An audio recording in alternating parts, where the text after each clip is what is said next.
Кайырлы күн, сіздермен бірге Ләззат бүгін кешкі ас дайындайтын боламыз.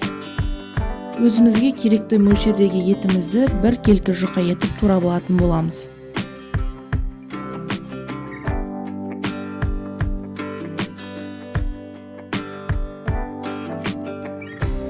Майымызды да бір келкі етіп турап алатын боламыз. Дайын болған етіміз бен майымызды дәмдеуіштерін сеуіп 15-20 минутқа қойып қоятын боламыз.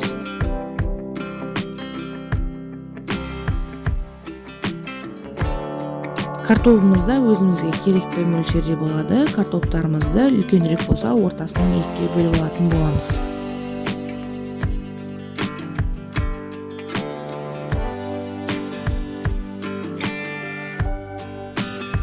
Келесі кезекте шпажканың көмегімен етімізді, майымызды кезекпен кезек тізіп алатын боламыз.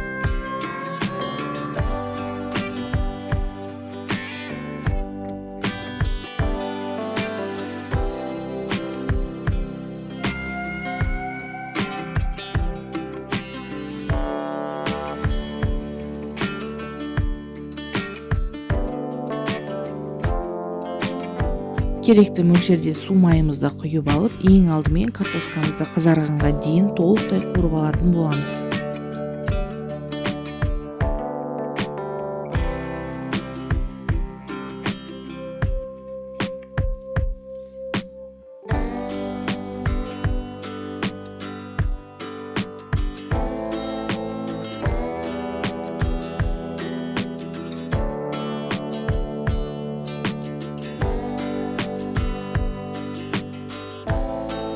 Келесі кезекте шпажкадағы еттерімізді салып, толықтай қызарғанға дейін қуырып алатын боламыз.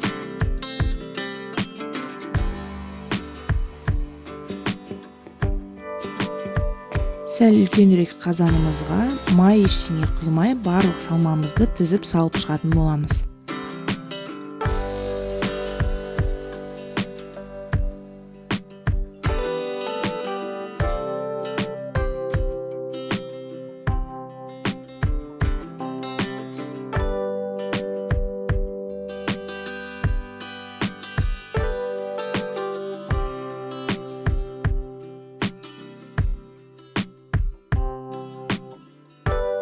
Бір кеседе суымызды құйып, яғни 200-300 граммдай суымызды құйып, 1 сағатқа жай отта бұқтыруға қоятын боламыз.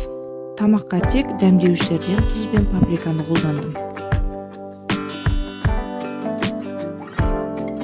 Келесі кезекте жуамызды дөңгелектеп турап, дәмдеуіштерімізді қосып, шамалы уксус тамызатын боламыз.